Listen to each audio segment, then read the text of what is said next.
Ladies and gentlemen, welcome to Slam of Wrestling. Myself, Suprit, and this is your main roster talk. I'm joined by Ridwan here. What's up, Ridwan? Hey Suprit, how's it going? It's been a while, right? I'm doing good, man. And what's the trend? Everyone nowadays who comes to this channel is wearing shades, wearing glasses. What's up? I mean, previously it was me having a twitchy eye, which correlates with Orange Cassidy being a thing. He's also becoming one of the coolest things in wrestling again. And yeah, I mean, for me, it's just happened. So just trying to get along with it. It's not a trend, but I mean, it has happened with me. So it's fine. But What about anyways, you, Suprit? man, what you think about WWE this week? We had WrestleMania Backlash. So what you think about Backlash. that pay per view? Ah, it was a pretty decent show. I felt, it was, you know, we weren't expecting much, but usually WWE with less expectations, it works for them. Like I had mentioned earlier, that they blow it out of the water. But I felt a little like it could have been a lot better, but for what it was pretty okay. Like the matches, some matches went really well. Some of them were okay, which we'll get to in some of those. But We'll get it was fine. We will get to that, but if before that, if you are new to Slam of Wrestling, make sure to like, share, subscribe, do all that fun stuff. Check out our review for WrestleMania Backlash that I did with Spandan and that geek Ishan. So check that out, and also check out our review for AEW Dynamite, our NXT review. Everything you need will be in the description below. But let's start with the usual, Monday Night Raw. So what you think about this week's Raw? Like I heard that it didn't suck that much.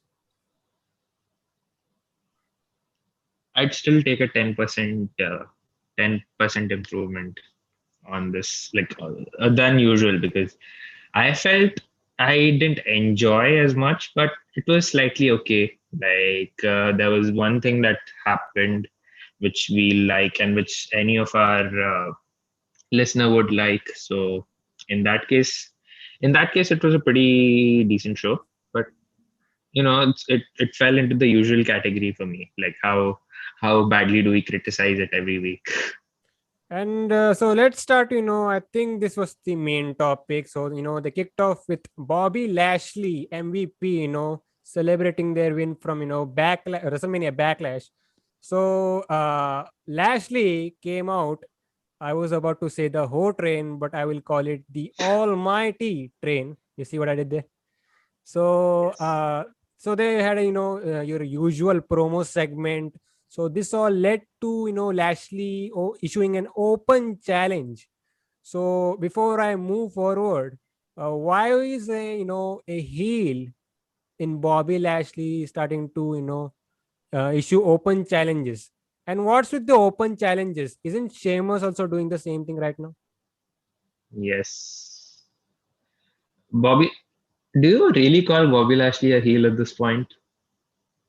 I would call him a dominant heel. I still feel he is more on the tweener side for me because I don't buy him as a heel with all due respect. I think in technicality he is a heel. He may Yeah, come off as a a cool dominant heel. I should add with the like, whole entrance and stuff. But yeah, he's someone who backs his shit up, whatever he says, and that's something. I mean, dominant heels. I mean, there is another one that's on the other show. There's Roman Reigns, and besides Brock Lesnar and Roman, who are literally the alphas in the WWE spectrum. Have we had any other kind of dominant heel, any like in WWE? we Because it got feels like a lost. the NXT champion carrying Cross. We got the NXT UK champion Walter. Even Walter doesn't really. I don't know. I don't buy him as a heel anymore because I mean it's largely due to the crowd in NXT UK. I mean, back then when I used to watch it, every like all wrestlers are equal in UK. You don't really like. It's not even Bizarro land at this point. But But yeah, Yeah, to continue. So he issues an open challenge. So they made us wait till the end of the show, which is a logical thing. It brings some intrigue. And I remember telling you the same thing. When they was I think Lashley was feuding with Miz. When he was about to win the WWE Championship, and they were kind of doing the same thing on that time too. He wasn't a So, heel then for so two what? weeks. So what you think about everything? They were trying to tease it's gonna be a big name. So even we even had someone like Damian Priest putting in that he could be the challenging Lashley, but it ends up being Kofi Kingston who actually wrestled another match. I think it was Randy Orton, right? It was Randy Orton. So Kofi Yes. Kingston would be, the challenger.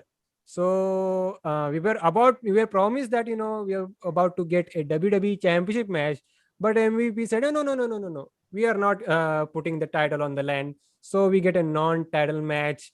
So I think Kofi Kingston, pulled out an upset, pinned Bobby Lashley. So there you go. This is WWE's way to maybe give Kofi Kingston a WWE Championship match in the future. But what you think about Bobby Lashley, the dominant heel, the dominant champion, the guy who has been built like a monster for the last year or so, and now getting pinned on a random edition of Raw. What you think about it? Given the circumstances that happened, like there was Bobby, the way he got pinned was obviously through an interference from Drew McIntyre.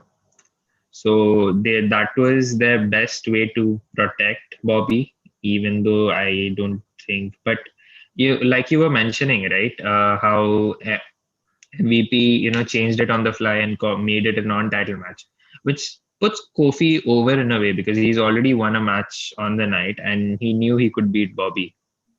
So, and like I've been moaning about this every week on this podcast that there is a dearth of baby faces on Raw, like main event baby faces. He obviously building up Riddle right now, who's with Randy Orton, and apart from that, there's only Drew McIntyre, and let's just say that nowadays the reaction for Drew McIntyre is also fading because of how long he has been in the main event. Because even even Bobby was sick of it. His MVP. Drew McIntyre stepped up to the open challenge, and MVP was like, "Nah, not you. Anyone else but you." So I feel like it's Drew has gotten a little oversaturated in the main event scene. I thought that with the backlash results, right? So I was hoping Jinder would, and now even Jinder Mahal's back. So I was hoping Jinder would, distract Drew and cost him the match, which starts another story with Jinder and Drew. They have a lot of history, and it's pretty much a ready-made feud waiting to happen. But like I said, there is a lack of main event baby faces on Raw, and I feel Kofi, who's someone who's been there, done that, is a welcome addition on that spectrum, and he's gotten a win over Bobby and Randy Orton. Randy Orton was also, I mean, he's, we know how much, like, how decorated Randy Orton is as a wrestler, and Bobby Lashley, the current WWE champion. So it's easily setting up for Hell in a Cell. I feel it's going to be Kofi, but I also feel that Drew will be a part of this match because the story is not over. They're still going with that. But I personally felt that they would end this feud in Hell in a Cell. That's Bobby and Drew, because Hell in a Cell, a stipulation like that is definitely like it's used for ending stories mostly, like all these Used to feuds, be. blood feud.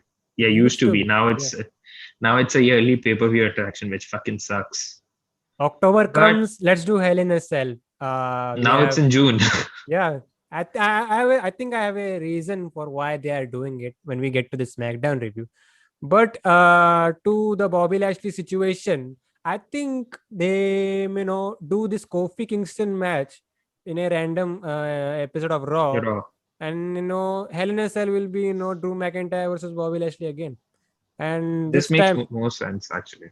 And this time, they are finally pulling the plug on, McIntyre, giving him the belt, and then we move forward. Fans are coming back, and let's see how WWE gets desperate that time around. But yeah, that's our 2 cents on this whole situation with Bobby Lashley. I think just get it over with this match with Kofi Kingston, because it's not gonna meaningful second time around. When I'm talking about Kofi Kingston. Unfortunately, yeah.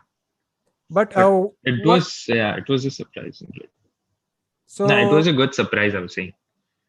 yeah, but we are not looking for surprise factor like this. Like, why doesn't this hurt the credibility of Bobby Lashley?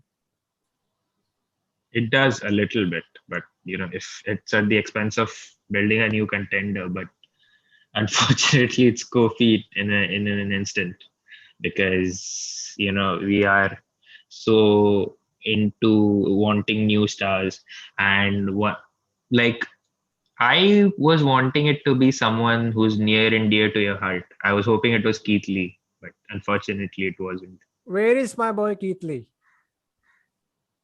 They forgot about him, the WWE creator. I mean, there is a song that says "Don't you forget about Keith," but unfortunately, WWE creative did that. Or did Vince send Keith Lee to the PC and said, lose some weight, pal? It is a possibility, unfortunately, but let's hope for something positive. So, what else did we have regarding Raw? Did we see different regarding the Raw Women's Championship match? I think we had Charlotte versus Asuka. Yes, that match. It was a match, and kudos to Charlotte now for upping her robe game. Because now, I mean, she used to dress up as like a pseudo Ric Flair. Now she's going in a more thematic set, and she's dressing up as Cruella Devil from Dalmatians, which was, and it kind of fits her character because Cruella was like a lady villain, and she's faced Asuka now, and oh yeah, Rhea was on commentary this time. And for a surprise, Asuka won this match, which I don't think, is this the first time that Asuka has defeated Charlotte? I don't know, man. I don't even remember at this point. Like, did Charlotte lose clean, or she was protected yet again? He was protected in a way, but like we've seen things happen. So it was a Rhea Ripley distraction that helped Asuka win over Charlotte. So, So where that's do you that. think things are leading towards? Now a singles match between Rhea and Charlotte? It better be a singles match between Rhea and Charlotte. You meant, sorry. I was hoping it was Rhea and Asuka because this should give Asuka, and this, like I said, it should be means to end the feud between Rhea and Asuka. But this Charlotte Flair, as much as I really like Charlotte Flair, it feels like a bit of unnecessary addition at this point of time. Then you can maybe cool that off and have Rhea and Asuka finish their feud, and then Rhea can go on to Charlotte.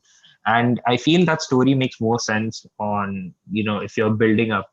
It could be, it could it could be on a SummerSlam. It's the second biggest show of the year, so maybe you could put that feud on SummerSlam and make it mean something, because obviously these two are supremely talented and like in the higher echelons of the women's division on Raw. So you could do that, I feel.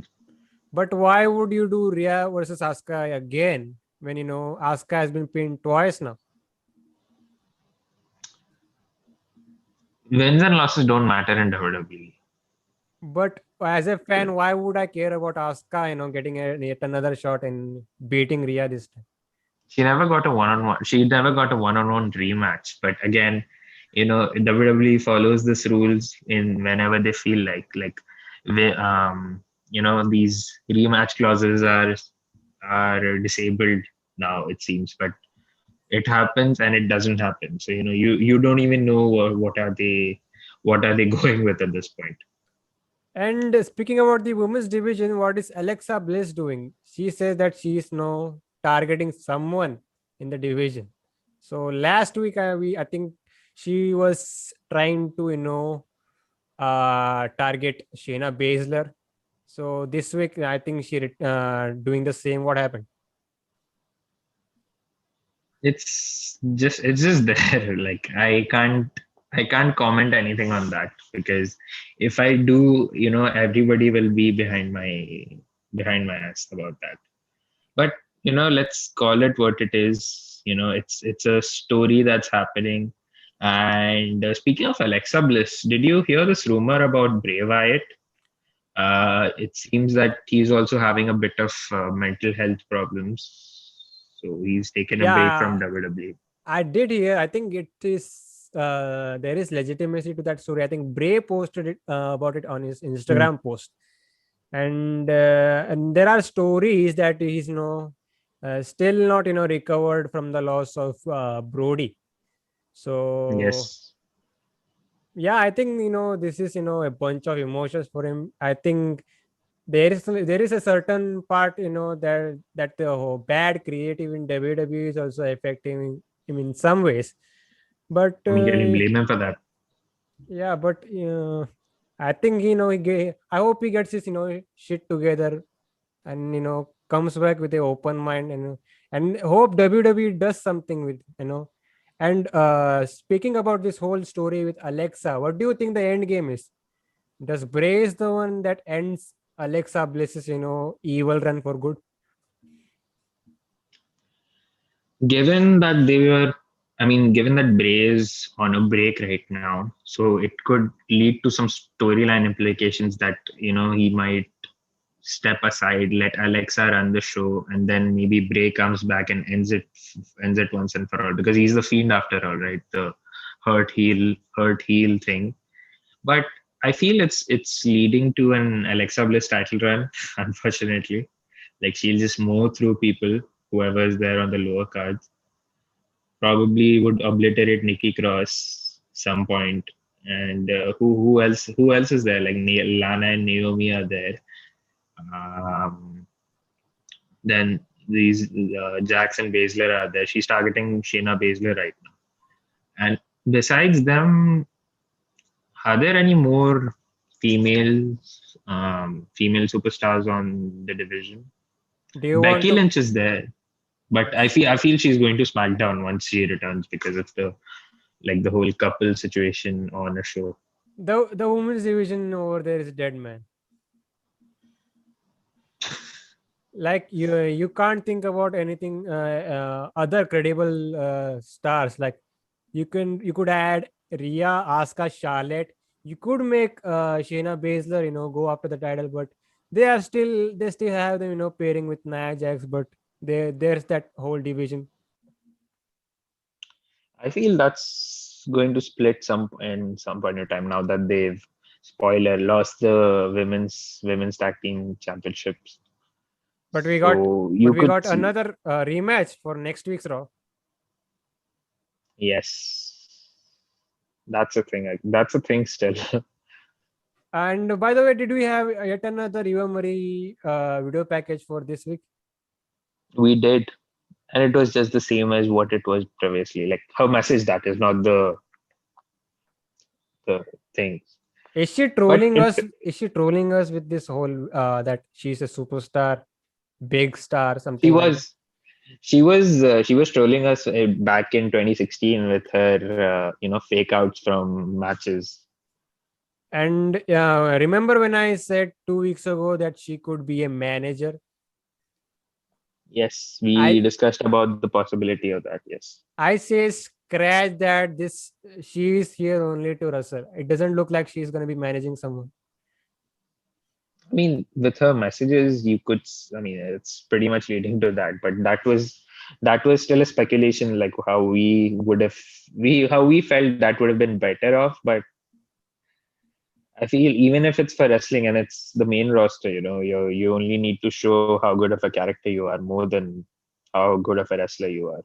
So it'll work. She's also the type of nowadays. She's had a bit of mainstream exposure as well. So you could see her taking that championship sometime in the future, and let have. So yeah, like I said, it's a possibility that have Eva Marie, who's had a bit of mainstream exposure, become become a women's champion and shit all over the division. Like it's like I said, it's a possibility, and not that WWE hasn't tried that in the past. Jinder Mahal.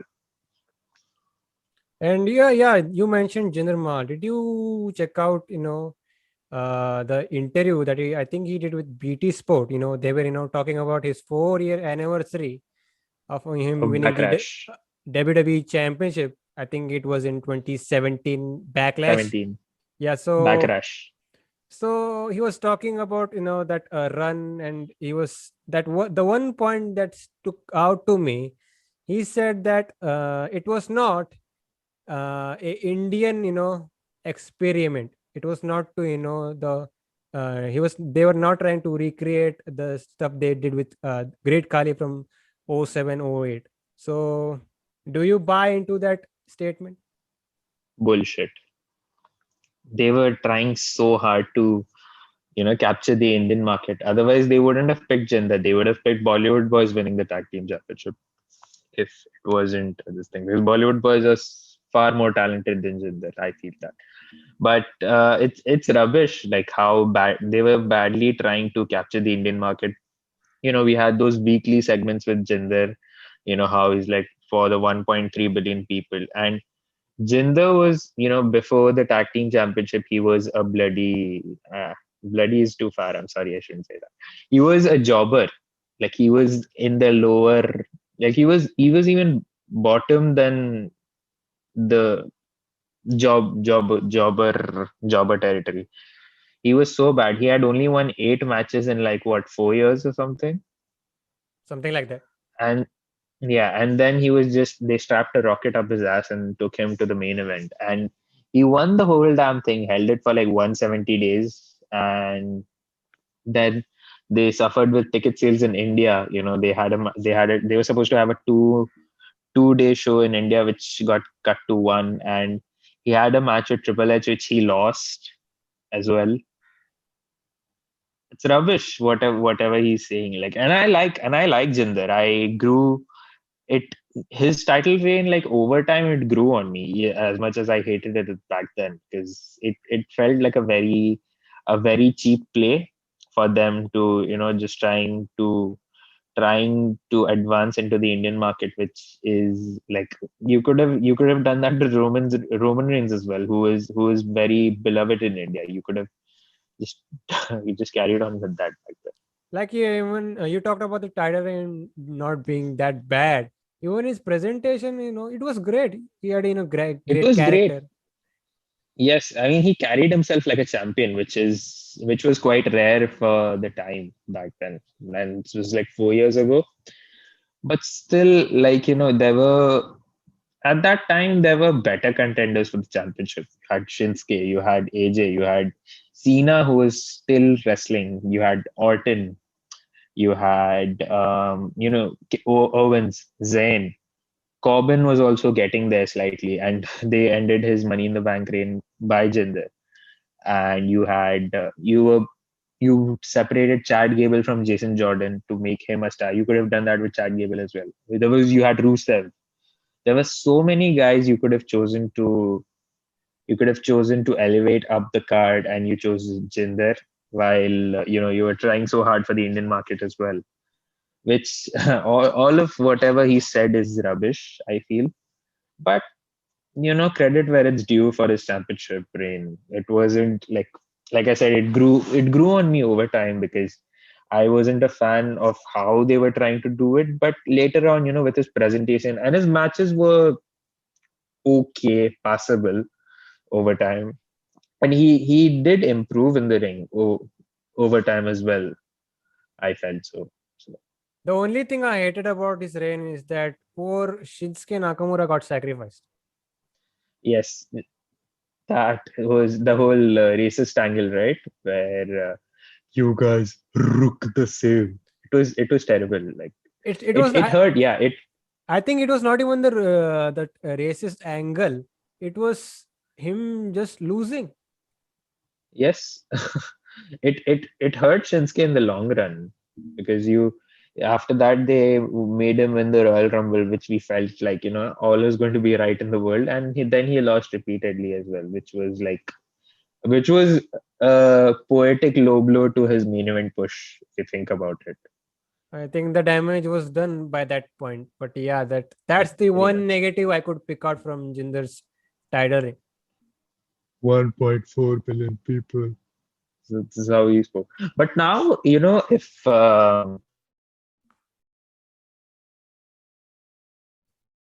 NSL and if he goes on to win, I feel they're going with Jinder as his opponent. Even if he wins the championship or not, there is, like I said, there is a ready-made feud, and I think he teased that on Raw Talk on his return week. I think they will eventually be going for that experiment yet again. I think. They were trying for that last year. I can confirm that because they gave him this one dominant win over Akira Tozawa when he returned last year while they were doing shows in PC, and after that he hurt his knee again, and that was the easy route for McIntyre's championship run because he defeated Rollins, I believe, after WrestleMania at Money in the Bank. And then for Extreme Rules, and they ended up with Dolph Ziggler. I could care Don't less about Dolph I Ziggler think anyways. they're gonna do something scary like giving him the money in the bank. This. Mm. J- Money in the Bank for Jinder Mahal, you say? Yep. I wouldn't mind that. I wouldn't mind that at all. Like Money in the Bank is kind of a way to elevate someone from the upper mid card to the main event, and it fits Jinder's position in the card. So I'm all for that, to be honest. Let's see where it all goes, man. But what did we have regarding the tag team division on Raw? Regarding the tag team division. So let's finish from the previous point. So there was a rematch for the women's tag team championship, which the champions won, and now we are having that match again next week. So that's that. And there was the RK Bros situation where Kofi Kingston, like how we mentioned earlier, defeated Randy Orton. So that is also a possibility that we might see a pre-show match at best for between these four on Hell in a Cell. And AJ Styles defeated Elias by disqualification. And did we have an interaction, I believe, with Viking Raiders and Viking Raiders and T-Bar and Miss? There was it was. I don't think that's. I mean, for now, it's just going to be extended on a Raw. But if somewhere down the line, because I feel they're protecting Viking Raiders a little, and that's a good thing because you need a dominant tag team on the scene. The most of them are like they've 50-50 to death. And Viking Raiders are someone who look the part and they talk the part as a very dominant tag team. So have Viking Raiders win that feud and take the title of AJ and Omos. And Have by that happen. and by the way, it's Yeah. time get the title of AJ Styles and Holmes. And I think the reason being that it's not doing AJ Styles favor that he is stuck in the tag team division and holding this worthless tag team titles. Hmm. They're trying to build up Omos for that, Is even it though AJ working? is no. He might. I think things could work. Once fans come back. I think he was kind of getting some kind of reaction. During that Mania match.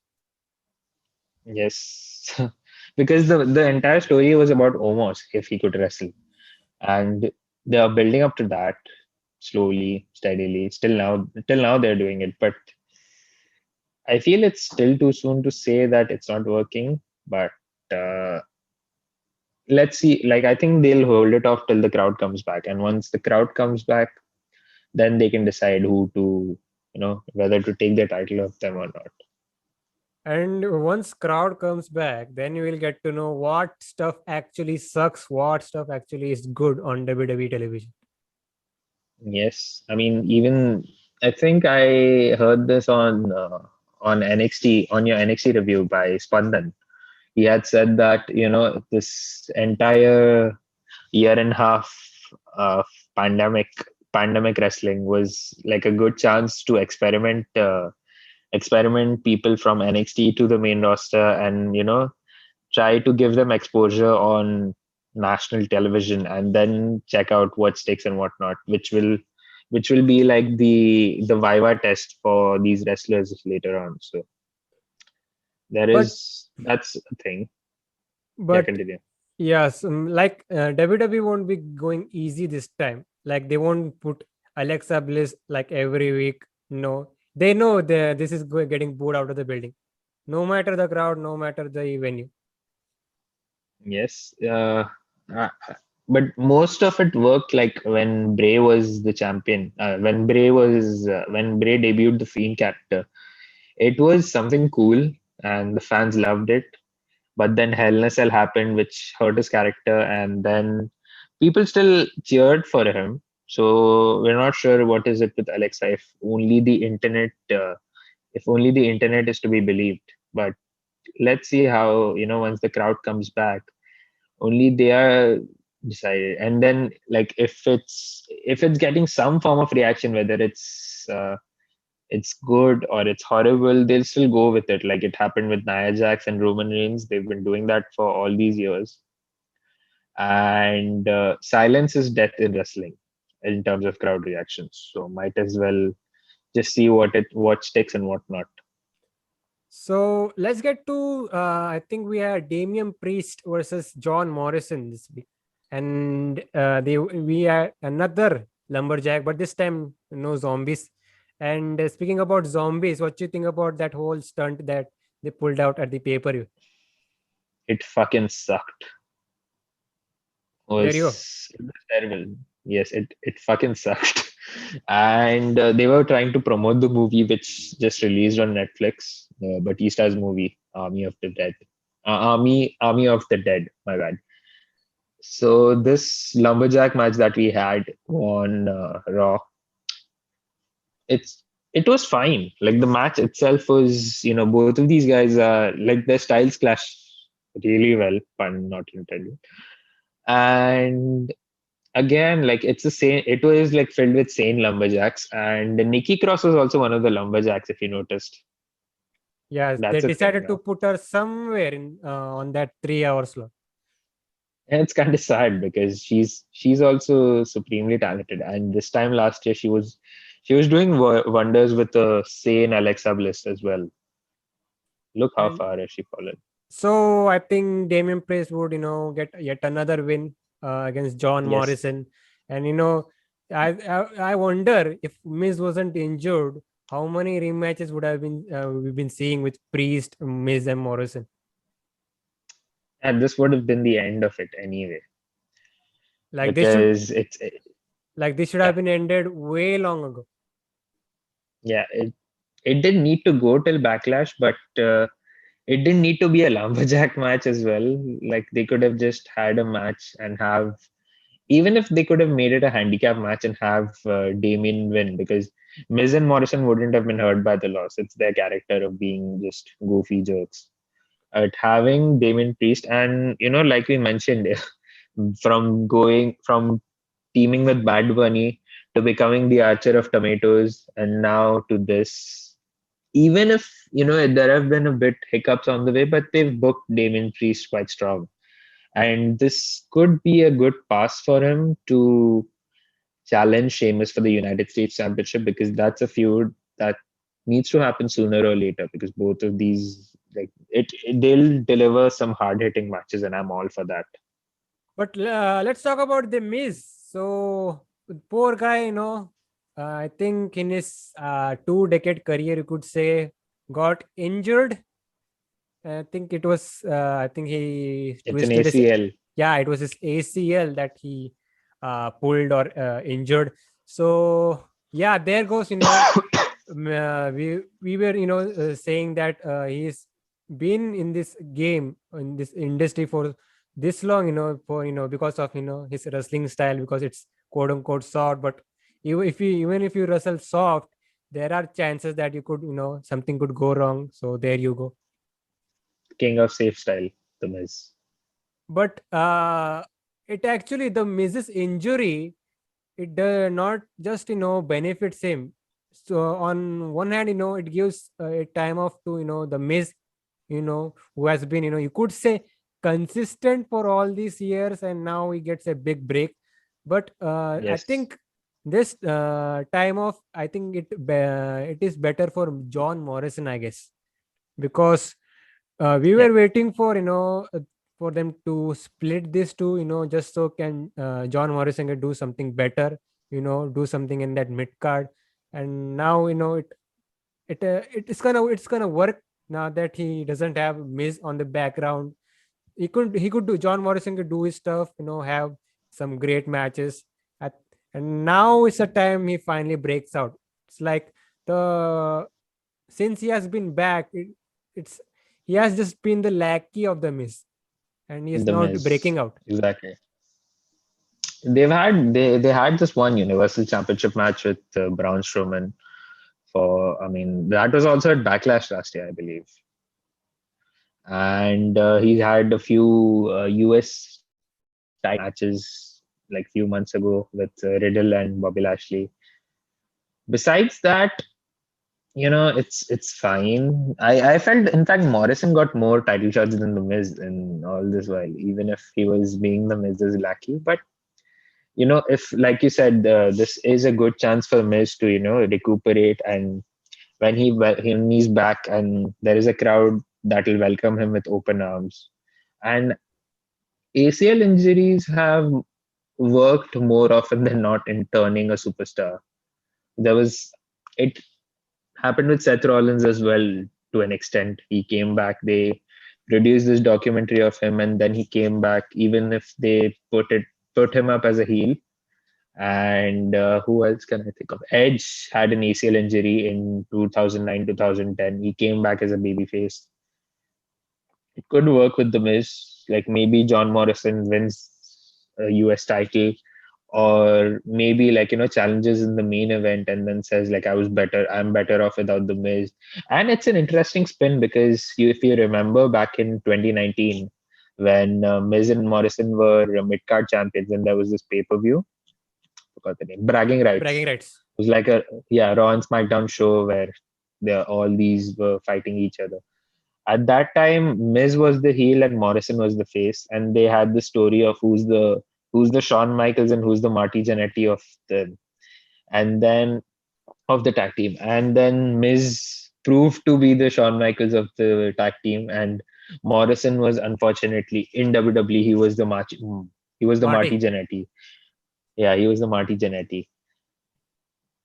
But now, I mean, it's an interesting spin because I feel there is a lot that they can do with Miz as a babyface if he returns as a face. That is, I there prefer is a him as a lot heel.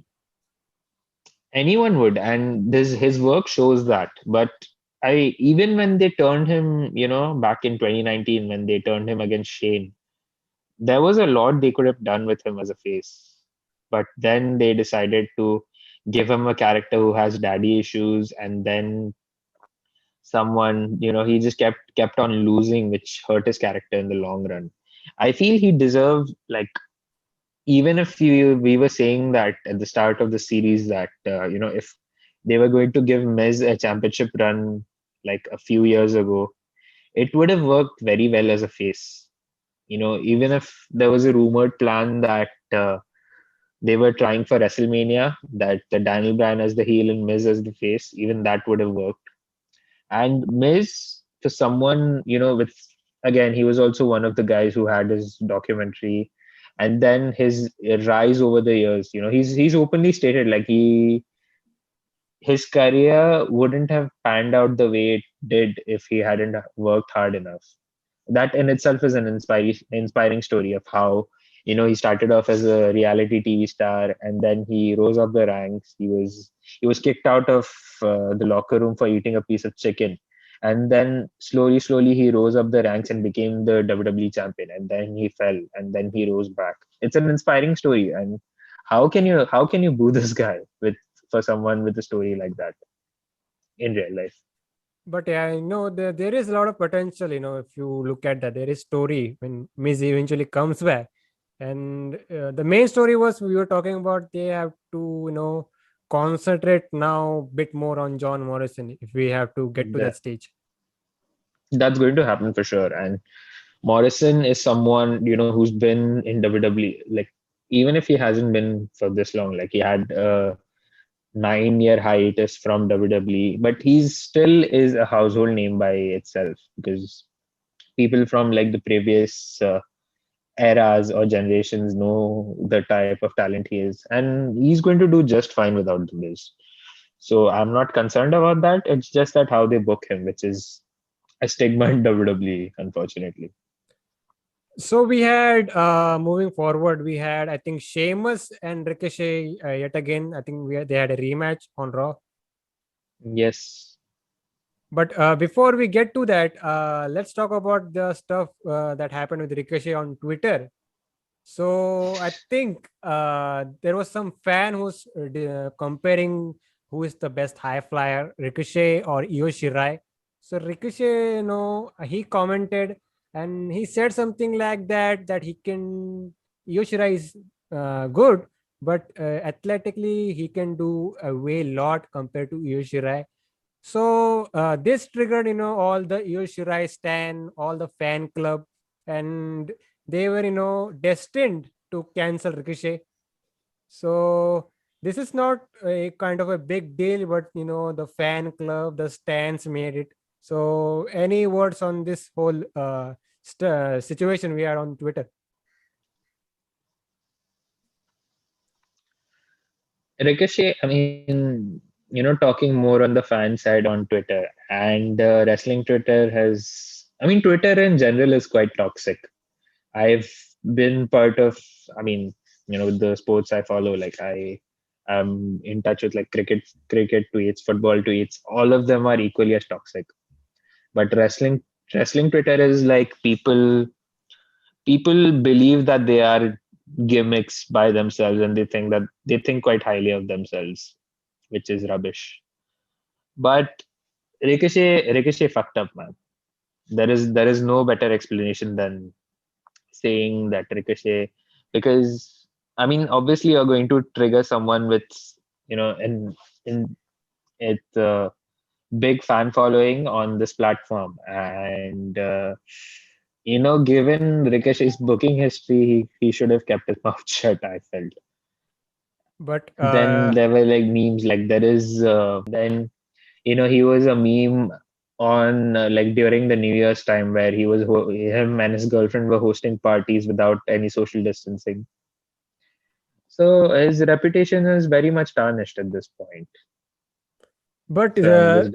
if you talk about this situation, I think it was the fans that blown this out of Yeah, I mean, proportion. it's that, and fans, even if it's a minor constituency, but fans do have a voice in WWE. And if Vince anyway, he isn't doing. I mean, like I said, it's not his booking isn't doing any favors. So having fan backlash is just going to add fuel to the fire. But if you want to compare, then I would say Ricochet is slightly athletic compared to Yujire. They are two different people. Yeah, but You shouldn't be comparing them in the first place. to be positive and all, I think if one person is saying that they are better than so and so, then there is, it's at the end of the day, the field they are in is competitive, you know So there has to be a competitive fighting spirit, if you can say. So, but yeah, like we said, the fans are the one that blown this out of proportion. I mean, it's always the case, but again, like I said, it's like comparing apples and oranges. They're two different people. They're good at what they do, so might as well just not do that in the first place. But returning to Monday Night Raw, so Ricochet versus Sheamus once again.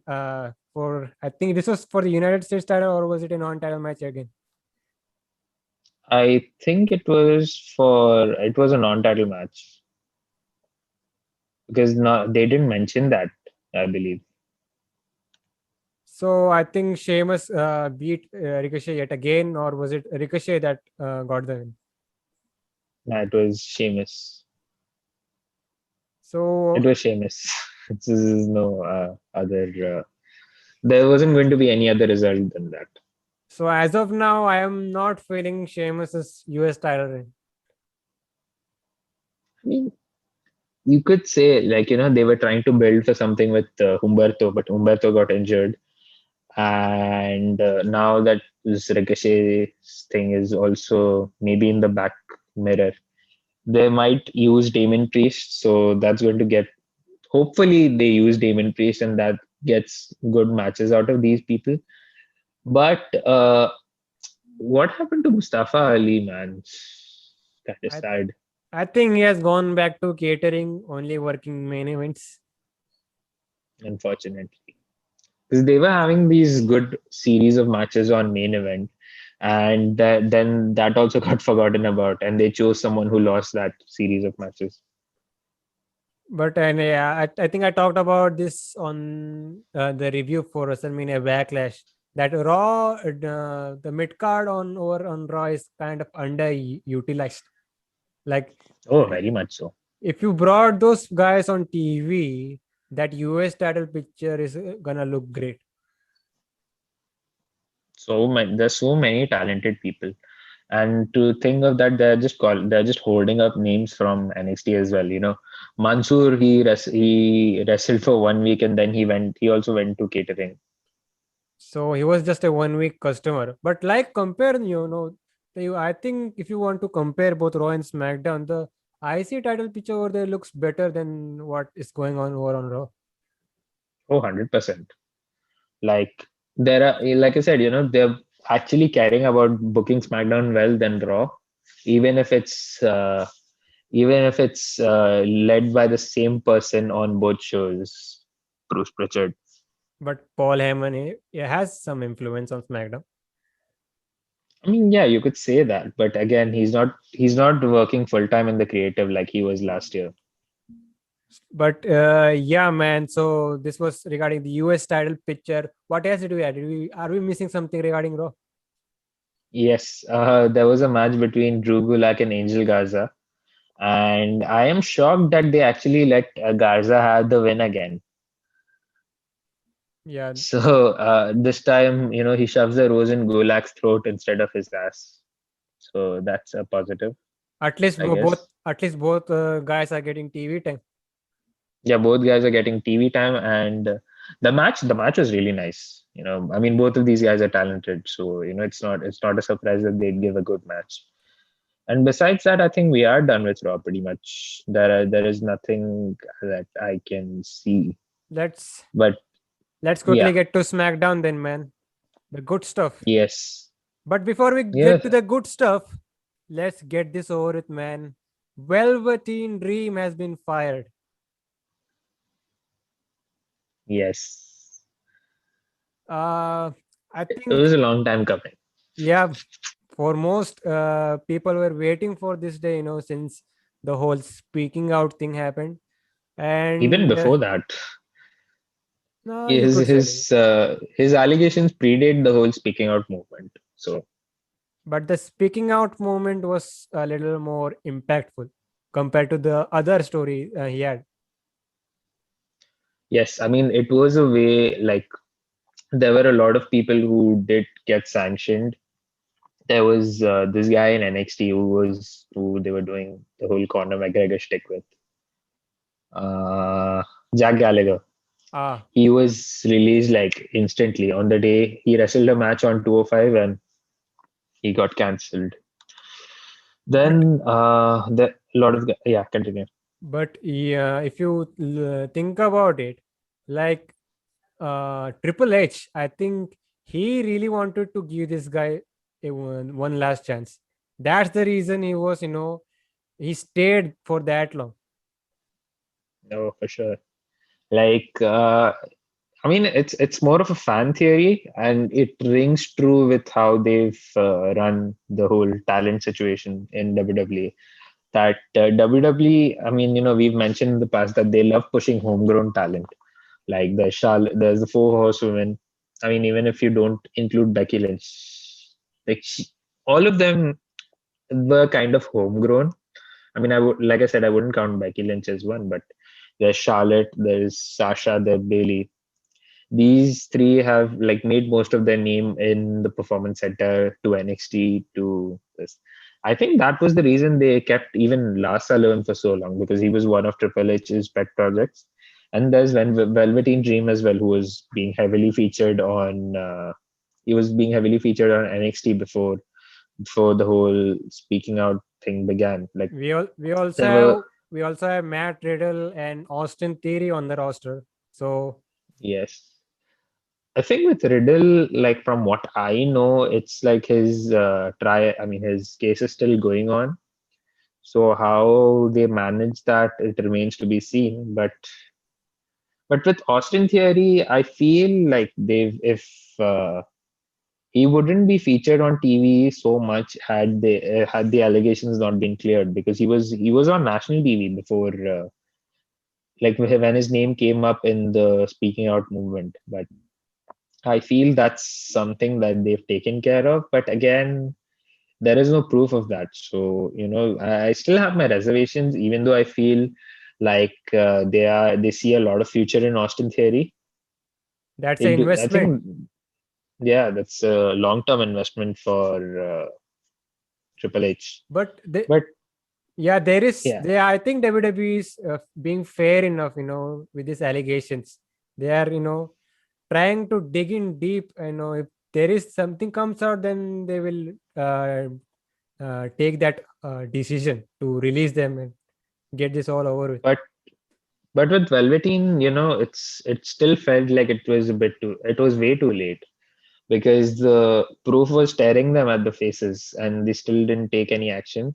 Like people were saying that, this was they were waiting for things to simmer down, sweep it under the rug and pretend like nothing happened, which leaves a sour taste in anyone's mouth, because the crime that he's committed is not a joke, and is not something that you hope that he gets his shit together and comes back. This deserves jail time, I feel. Anyone would. But But you know, I what did you think of this person? What did you think of him as a wrestler or a character? I don't want to talk about Patrick Clark. I will talk about Velveteen Dream. Will that work? Yeah, I'm talking about Velveteen G. Velveteen Dream, man. Let's be honest. I still remember, watching NXT in 17, 18 ish. So we didn't expect, he's gonna be that great. That match with Aleister Black and that whole storyline. And when Aleister Black said, "Live in infamy, Velveteen Dream," I think that That aged that aged very well, I believe. now it has a different meaning. But at the time, that made the guy, made the Velveteen Dream Yes. character, and he was, and at one point, he was the biggest thing in wrestling. You could say, at least one of the biggest thing in wrestling. And guy Yeah. was just guy was destined to be the guy, your future for the WWE. He was 20, like he's supposed to be 25 now. 25, 26, which is very, very young. It's way, way behind your peak in wrestling. So, if you're doing this well at such an early age, you're destined for bigger things. If But everything was going good for him, but he decided to make some bad choices, and now we have he fucked gotten up. to this situation. It took me a while. I mean, I personally, I would say it took me a while to warm up to him because initially, like the match with Aleister Black, even though the whole story was just a small, for a small reason, like say my name, and then Aleister Black acknowledged him, And the crowd popped. and and the crowd popped. And then later on, he was inserted into these feuds where he was doing very well for himself. I think the match that got me to warm up to him was with Ricochet in Chicago Yes, 2018. yes, yes. So that from that period till I would say when he won the North American Championship from Johnny Gargano, that was the time I fell in love with the character. I felt like, this guy gets it. And there is a lot that they could unearth out of him to, make him a bigger star. Because again, like I said, he was a homegrown talent and he would be pushed to the moon if he goes on to the main roster. So there were a lot of positive signs with that. But then, like when he won from, I believe it was Johnny Gargano that he defeated for the North American Championship the first time. Then it got unbearable for me because one, Johnny Gargano back then, and even now, like he's one of my favorite wrestlers. And like I said, the whole Twitter thing, like the whole Twitterverse, let's just call it that.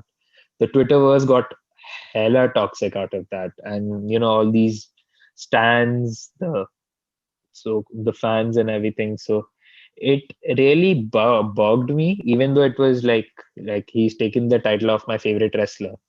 But apart from that, even then, like I was willing to give it, like I was just trying to see it with an open mind. And even then it got like he was being a lot heelish after that, like targeting Strong's wife and all that stuff. So it got to a point that I could care less later on, but again, I think it meh. was After time off, I guess. it was I Yeah, think, he had suffered some injury after the match with Strong. yeah, I think that was the downfall as a character on TV. I think that was the downfall. And, Yeah, on a other, and that was the especially period. on a live show. Yeah, and that was the period when Keith Lee was getting hot. Yes. But let's say Keith Lee deserved his his rise to the top. So But I think I don't know how. All I could say is if he needs to get his shit together, if he wants to continue wrestling, pursue wrestling, but it's not going to look that there's easy because who's gonna book him? no one. He could very well be Joey Ryan by this point. So I just think, fall off the face. and whatever Joey Ryan is doing is not going well for him. I think Velveteen Dream takes this stuff seriously, and gets to the right path. All I can say that. Yeah. He does need help personally. So maybe if he again, I'm not the one to comment on that, but this deserves serious punishment on the justice side of things. So I'll just leave it to that. But let's get to SmackDown, man. SmackDown was, you could say, I think for the past couple of weeks, it has been just decent, not good. I don't want to say it's like because of Daniel Bryan leaving, quote unquote, but you could say that's the thing because Daniel Bryan was doing most of the creative for SmackDown, if I'm not mistaken. Mm, oh yeah, I almost forgot about it. Yeah, but only thing intriguing is the Roman Reigns storyline at this point. They sometimes care about Apollo Crews, give him some importance, but other than that, nothing actually going on the, people say that it's the A show, the best wrestling show. Uh, It's weekly, fallen off that yeah, mantle. like it was, you could say it, you could put it behind Dynamite, but yeah. But anyways, man, the show this week was at least decent. What you think? Yeah, it was better than last week because usually go home shows aren't quite well received because they are just building up to the show. Like stories, are neither here or there. But this week, like as a fallout to Backlash, it was a pretty decent show. So I mean, thumbs up. Let's just But say that. so they kicked off with the breaking news regarding it's being official. It's that July 16th, if I'm not wrong, that fans are July officially 16th. fans are coming back. They are going back to touring again. I think they have listed out a 25-day tour, something like that, if I'm not wrong. Yes. So they said that it's a live event, and July 16th does fall on a Friday. So I think, yeah, they're starting off with SmackDown with crowds. So it's. I thought that they would stretch it out to SummerSlam to have officially crowd back, and from then. But this is. I don't want to say it's a surprise, but it's a welcome change of pace now that we are so accustomed to Thunderdome. And in fact, last year in a build up to SummerSlam, I believe that was when Thunderdome became a thing. But again, like I'm excited to see the crowds back, irrespective. But yeah, I think now that they have rolled out vaccines for most of the citizens, so maybe they could just start off. But I think it'll still be like they'll gradually bring back full crowds because they'll follow the social distancing protocols. But not surprising, but let's say it's a welcome change of pace. And What do you think about this? like these shows will feel different when you have a crowd. Yes, And whatever they stunt they were pulling off during this pandemic era, they're gonna tone it down at least. a little bit. Yeah, I mean, cinematic matches will maybe like it'll reduce a little, but again, like with AEW with crowds, they're still doing it, and it's going well. So that's a good thing. But again, if there is a lot that can happen, that those crowds have a bit of power in making or breaking a superstar's rise. You have this Roman Reigns thing is going on, so obviously he's going to elicit a lot of crowd reactions for better or worse. Like either if it goes against what WWE are trying, because he's a heel and the crowds will boo him too. And it's going to be fun booing him instead of just booing him because they don't like him. I think they're gonna present him in such a way that quote unquote smart marks don't cheer for it. Yeah, he's going to do it because that happened at WrestleMania. The crowd was booing him because again but then he was against Daniel Bryan at that time, which is kind of poetic if you think about it. But yeah, so speaking about SmackDown, so they opened up with this news. We had Sonya Deville. No Adam Pearce because he is apparently out for searching venues. Like that is the biggest job in the world. As if he's the one who's doing it. So yeah. But yeah, so But they he can go had to so they had the entire champions from the SmackDown roster. We had Ray and Dominik, we had Bianca, we had Apollo, and we had women's tag team champions Tamina and Natalya, but no Roman Reigns there. So Sonya was individually introducing all of them. So I think Apollo had some promo time. That I think Sonya said something like that. He may drop the IC title tonight, something like that. So the last one was Roman Reigns, but he didn't come out. So it was actually Paul Heyman, and with Roman Reigns' team, and for 1 second I thought, "Arey, old team. he come back to his old team?" But yeah, it's now quote unquote Paul Heyman's team now. So basically, Paul Heyman was saying that Roman is above all the rest of these champions, and that was not just it. We had Bayley coming out; she was doing the same thing, but at least she, appreciated that Apollo and her are buddy buddy because they are heels. So she was bad mouthing Bianca, so that led to a confrontation, and now that led to Nia and Shayna coming out, and they gave the reason that this was a brand to brand invitational. So they all all stuff led to a 6-woman tag match. We would end up with the heel team, Shayna, Naya, and Bayley, winning.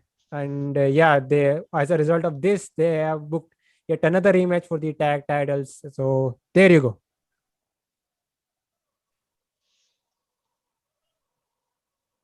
That's my reaction to this. But like we were saying about how Paul Heyman's arrival was like his saying that Roman Reigns deserves his own thing. Like you said, it was undervaluing other champions. I feel it fits his character because again, like I said, he is the main event, the presence, the be all end all, the tribal chief, the head of the table, the showstopper, the best of the best, blah blah blah. That it fits his character, so it works that way. But again, like you said, it's kind of true that it's undervaluing the other champions. But having said that, it led to the 6 women tag. It was okay. The match was pretty decent. But again, this is your reason to book the women's tag title rematch, which then it's still quite blah. Again, Like, let's just have this match, get over with, and have Shayna and Naya beat the shit out of each other and end this tag team for once and for all. yeah, that would But benefit the Raw Women's division if Shayna breaks out as a singles. easily, Yeah, but but they'll push Nia Jax. They'll push Nia Jax, knowing the creative. and we will end up with a feud with Alexa and Shayna Baszler. Yes, we know that much of how capable they are to book these. But the match was fine. Like obviously these 5 out of 6. No, let's just call it 4. They are talented. Plus, you have Naya and Tamina. I mean, Tamina is still possible. I'd still rate her over Nia Jax. But So that's a uh, thing. so yeah, they are things are going towards yet another rematch for the SmackDown Women's Championship. I think that you could call it a false finish. Bianca quote unquote cheated to win, so that automatically opens the door for a rematch. So yeah, It was fine. It was fine. And if they're building for Hell in a Cell, which I don't feel it's going to be in the court structure, but you could do that, then have Sasha return, and then eventually go for the triple threat match. But if I'm not mistaken, is Money in the Bank the next pay per view for after Hell in a Cell? yep, July. Yeah, July. Maybe they could do this feud for Money in the Bank, have Sasha return, and because even Money in the Bank is also one of their top 4/top 5. It's like what King of the Ring was back in the day. So you could have that. You could have that match over there, or maybe have Bianca be filler feud for. I mean, have Bianca a filler feud. Let's just say for someone like have her face Carmella until she bides her time, and then Sasha returns. There is a lot of possibilities that have opened up with having this Bayley feud, and then you have other contenders waiting. So in a way, it's a positive step for me because even Bayley and Bianca by themselves is I mean it's a good match. It was a good match at Backlash, and there's more to come from these two, and they are supremely talented as it is. And yeah, either they could either they will be doing this rematch with Bailey and Bianca. They are obviously waiting for Sasha. Either they give Money in Yes, the Bank to Sasha, or put her into this mix with Bianca and Bailey. it's definitely going to be the mix. I don't see her being the Money in the Bank now, unless you would have said this like to me 2-3 years ago. Then it would have made more sense for Sasha to be a Money in the Bank title holder. But now, as a constant presence in the title picture and then going back to Money in the Bank and then cashing in makes no sense to me. Yeah, let's see. Let's get into Aleister Black. We will talk about him during the main event. But he had yet another, one of those video packages that has been airing, since he has quote unquote returned, I think 2-3 weeks ago. This whole stuff within he's telling us the stories. Yes. So again, like it's a more gospel promo again from Aleister. It's working well with me because initially I had few reservations. Like I enjoyed his promo, but then I'm like, is it not? But now he's growing into this character of his, and obviously it's going to improve more and more to build interest. So this promo was great once again, and he's trying his main message was to quote unquote cull the herd. So, and as per rumors, I think there are many I don't want to say fan speculations, but I think even the journalists themselves have said that there is a stable that's coming. And if again, I don't want to say fan theory once again. So everyone's pining on to Buddy Murphy and Shane Thorne to be part of his stable. What do you think? What's the potential for a stable according to you in this case? First of all, I think to carry a stable Aleister Black, I think he could do that. He has proven to be, good on the mic. That's why these promos are coming off good. If you want to talk about a stable, I think I would compare it with the, Legado del Fantasma situation over in NXT. It could, That's a favor. good example. You talked about Shane Thorne and Buddy Murphy. It could favor those two guys. It would give them a reason to be on TV every week. Yes. But And these guys deserve something more to do more on TV. yeah, the main focus right now is Aleister Black, and I think this re-debut and the new character, you could say, it's kind of working, and I'm ready to give it a second chance.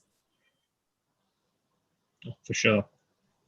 And we'll get to more of that in the main event for Aleister Black. So But let's get into the tag team situation. We have new tag team champions, Ray and Dominik, beating Dirty Dogs. I was about to say Rudolph. It's basically the same thing. But I wanted to ask, now that we are getting fans back in July, couldn't they have been, waited for yet another month and a half to, have that fan reaction for these two guys? Because it was a really good match at the pay-per-view. no, it was a great match. So this match was great. But again, like I was surprised because I was expecting and hoping that they would have stretched it out to SummerSlam to have it in front of fans. But again, I'll keep moaning about this, that this deserved crowd, and this should have happened on WrestleMania because it would have meant a lot more. But again, it was a great moment, and given the situations that they were there, I think Ishan raised a great point, like how this made the heels look so much better and had they made Dominic look like $1 million. So in that case, it was a great showing for all four people involved. And you know you could say that they would have waited for a crowd, and that was something I would have preferred as well. But again, it was a good move, I would say. Maybe not for the long run, but yeah, like it looks good. The title, it's a historic moment, and the title looks good on these people. And it's just a matter of time before I think they'll try to push Ray into the singles as a single star later on. And so he's just biding his time for now. So other than that, yeah, I feel like it made all four people look great in this situation. So yeah, that's my. So we had Robert Roode. Is he Bobby Roode or Bobby. Robert Roode now? He's Robert Roode, but we'll still I still call him Bobby Roode because I'm still not used to it. It's been Anyways, like what? It's been almost 2 years since he's turned to that name. anyways, man, Robert Roode. So he faced Dominik Mysterio. Quick match here. Dominik would eventually get the win. So I think we could see yet another rematch. And after that they could move towards either the Usos or the Street Profits, because these two team will be having a match next week. They kind of This match is build. going to rule. Yeah, it has potential to be a great match. Both teams are solid. But now Easily. that we have mentioned that, so there is still a situation going on with Jimmy and Jey Uso. So Jey Uso is still Wins. yeah, Jey Uso is still taking orders from Roman Reigns. Jimmy Uso is against that, and Jimmy Uso wants him and Jey to go after the tag titles, but even Jey has to take permission from Romans. So I think the main picture is, I think they are not going after the tag titles. I'm talking about the Usos. I think the plan is to have Jimmy and Roman go at it at Hell in a Cell for the championship. And because last year they did Jay and Roman, and this year they could Mhm. bridge the gap like from last year's Hell in a Cell. So what do you think about if they do this potential matchup? Hashtag long-term storytelling. Yeah, you could call it a long-term storytelling. Yes, and it works that way as well. But it obviously we'll get more into it later on. But it still feels. I mean, it fits all of their characters at this point because Jimmy is someone who's against Jay being Roman's lapdog, and Roman's the mob boss in the situation, which has been his character all along. And then Jay is also conflicted whether to go with his brother or go with his tribal chief head of the table. So it works that way, and but it's still quite weird to me. It was weird back then to see Jay face for the Universal Championship, and then he proved to be a valuable asset in the singles as a single star. But for Jimmy, like it may work or it may not work because lightning can strike twice is the saying.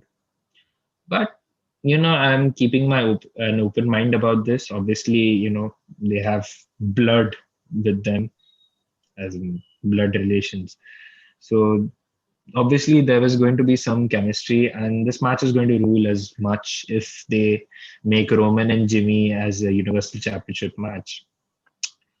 But maybe, and there's like another story at the side that's brimming towards getting into the Universal Championship picture. That's Seth Rollins and Cesaro, and that is also going to be at Hell in a Cell, which looks like a likely scenario if they go with Roman and Jimmy. But yeah, I mean, I'm excited if like Seth and Cesaro have the feud, which will obviously lead to universal title implications. But Roman and Jimmy, I am I I'm not 100%, but I'm excited all the same because obviously whatever Roman's had a Midas touch lately. Whatever he's touched turned into gold, and this is going to prove just as much. But yeah, speaking about Cesaro and Seth Rollins, so does this feud also get Hell in a Cell? Because I think Roman is eventually going to get a Hell in a Cell match. For sure. It's going. I mean, the title matches should be Hell in a Cell, without any shadow of a doubt. And it looks like even this year we'll be getting 3 Hell in a Cell matches then. So the third one you're saying the third one is being Seth and Cesaro. Let's just say I think we're getting 2 from the SmackDown side, 1 from the Raw. Eventually, that it's going to be Lashley and McIntyre. Oh, for sure. That match has to happen in Hell in a Cell, irrespective of whether it's required or not, because obviously it's your main attraction, the championship, and you need to have that in the main event. The multiple main events is what WWE likes to market as. So, shall we get to the main event, or is it something that I'm really missing? So I was talking about Shinsuke versus Corbin was a match that happened. It was they 50-50 this as well. So Corbin defeats Nakamura last week, and then Nakamura goes mad, beats the shit out of Baron, and then takes his crown. Now this week Corbin wants the crown back, and then Nakamura is not alone this time. He has someone shredding for him, and that's Rick Bukes from NXT. The man, the Eric, myth, the Eric legend. Bugenhagen is the name. I think The man, the myth, the legend, the Old yes, Spice hero. yeah, he has been missing from NXT since God knows how long. Yeah, he had that 1 week where I don't know who did he face. He lost, and then he got over with the Full Sail crowd, and the Full Sail crowd will hype anything that's coming their way. So Guy is really that was a charismatic. thing. Yeah, he is quite an attraction, and he's so funny behind the scenes as well, from all accounts.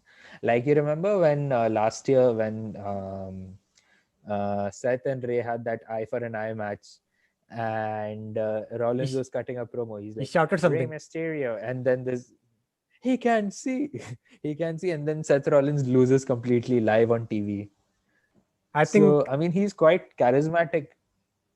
yeah. So, what you Yeah. think about this pairing, man? I think it works. It feels like a one-time attraction for this, but this guy Boogs, he would make a good tag team partner as a henchman. Like, have you really seen someone who's diminutive and has a henchman who's a face, or like as a face pairing with a guy and his bodyguard? Have you seen something like that? I think I haven't. So he would work that way, because obviously, the someone like him, he is, by default, he would make a great baby face, someone who's over with the crowd, and the crowd is going to love him even if he's like very low on the card. So And there that and would it work. it's gonna help Shinsuke a lot, I guess. And now that we are gonna have fans back. Yes, obviously the crowd is going to sing along with his theme. He did tweet that, actually, that we can't sing alone. Like, obviously now we can sing together now that the crowd will be back. But yeah, so this feels like a one-time pairing, but Rick Buggs, someone like him, like we've said, like I said earlier in this episode, that obviously you need to show how charismatic you are. The wrestling aspect comes secondary, and this guy, I think he fits right into that. Like someone like Elias, who is a possible wrestler, but his character really makes up for most of his act. So But I feel it's an exciting prospect of having to see Buggs on the main roster. and by the way, I think they changed. I think they didn't change his last name, but it was actually Books. The spelling was Bugz. Now it's Now it's Bu. Boogs. Yes, now I B think double that's. O G Z. I think Vince doesn't wanted us to get confused, something like that. I mean, what will we get confused with the spelling? I mean, Vince is a weirdo, so let's just call it that. But yeah, man. So But the match, Shinsuke would Shinsuke beat. picks up the win this time. Yeah. So Shinsuke picks up the win this time. did you get any sense with this? Now Shinsuke, as is owning Corbin's crown. Do you have a feeling that we are getting towards yet another king of the ring? I feel so too. Like, they would bring this tournament back. Maybe a bit of. I'm not gonna say it's going to be on a pay-per-view, because the previous one they did was on spanning both shows, on Raw and on SmackDown. But let's see if we can get King Shinsuke and Nakamura as a definitive character or something like that, then I'm all for that. It shouldn't be a gimmick, just a gimmick for a King of the Ring. It should mean a lot more. It used to mean a lot more back then. So yeah. Yeah, the only thing I hated about the last time they did it is was King Corbin. He made it into a gimmick instead of Yes. doing something meaningful. And the entire tournament last time on was just a means for Shorty G, which was fucking painful to get through. Yeah, but we did get to see some great matches in that tournament. Oh, Ricochet, Ali, Murphy, and Gable. It did a lot of wonders for these four people who went on to do so much well after that. In that time frame from King of the Ring till WrestleMania, they had like a pretty solid run back then. And I But yeah, continue. Yeah, and I wouldn't mind if it ends up being Nakamura, king of strong style, king of the ring. King of the Ring. Nakamura badly needs something at this point, and if there is something that they could do for Nakamura to get into a main event picture and not hold the king gimmick, because it's still mid card, if the gimmick that is, I wouldn't be against it at all. But speaking of, okay, I might divert this a little. We were talking about Chad Gable, right? So even he's become like he's there, sometimes he's not. And there were rumors a few months ago that he was like Dax Harwood said that his contract would be up, and there is a chance that he would join, but till now there's nothing has happened. But I really hope Chad Gable leaves WWE soon, because he deserves a lot better as a singles competitor. Like What do you half think? of the roster deserves better, but we are at this stage. But yeah, if he wants to stay in WWE, I would like him as a singles as of now, because pairing him in random Yeah, tag he teams deserves to be is a tag teams. Not helping. yeah, he It's will not make it helping look great, anyone's but case. it doesn't get to the next level like a tag title reign. Yes, unfortunately, it didn't help with Shelton, and obviously with Otis as the star of the act, and you're not going to do much with Gable. But I have an interesting theory. If WWE ends up releasing Gable, right? Hopefully, which I hope that happens, and he goes on to become a star elsewhere.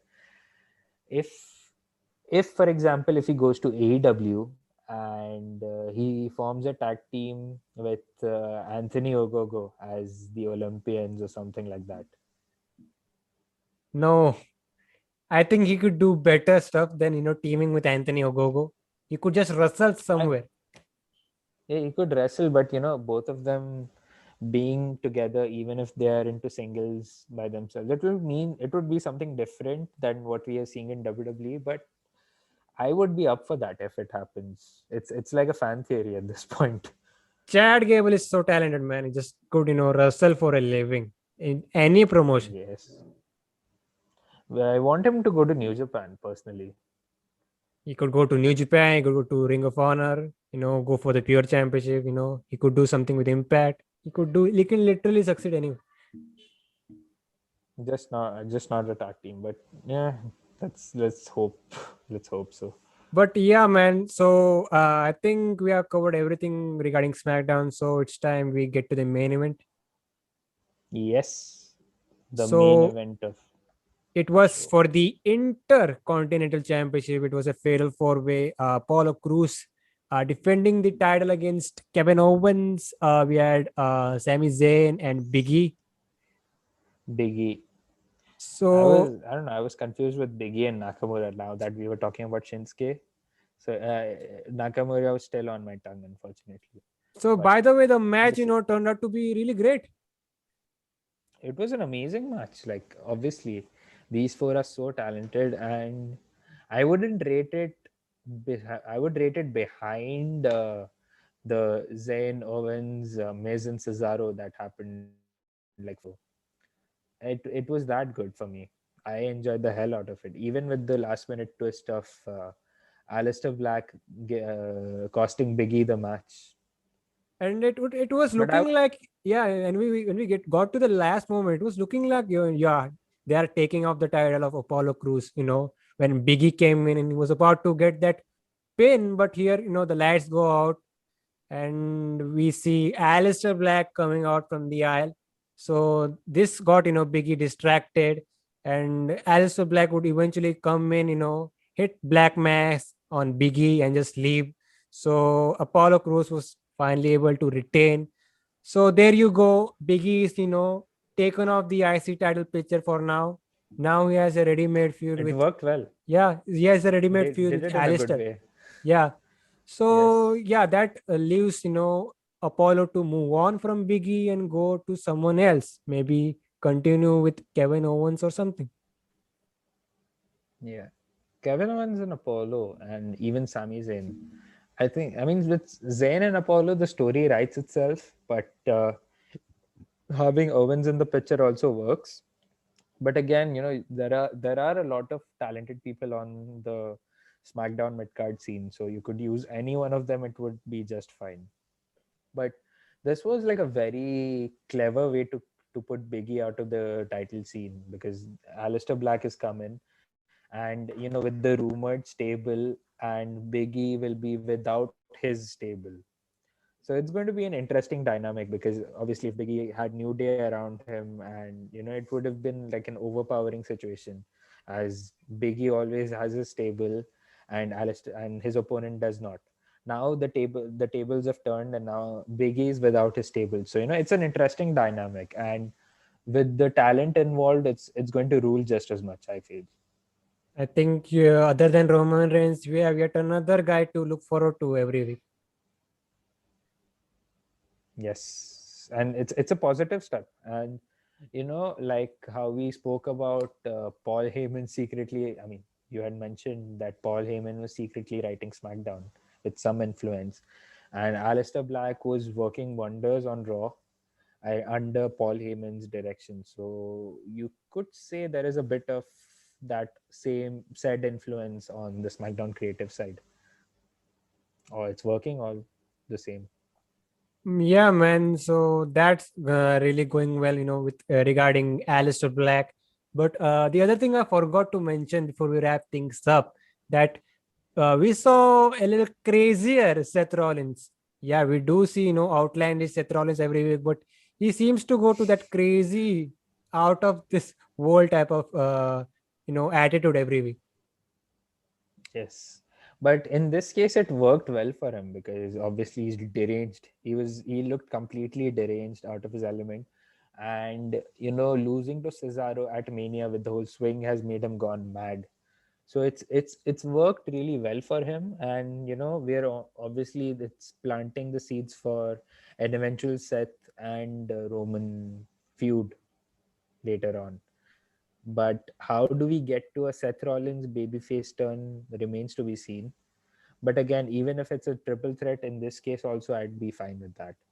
But like, there are a lot of good possibilities on SmackDown side, which obviously I don't mean with any bias. It's just good to see, like, you have something to look forward to every week as well. But anyways, man, I think that was it for main roster talk this week. And before we leave, where can these guys find you? So you can find me on Twitter and Instagram at rid_aman. And if you're watching this on the video form, you can see it right above my forehead.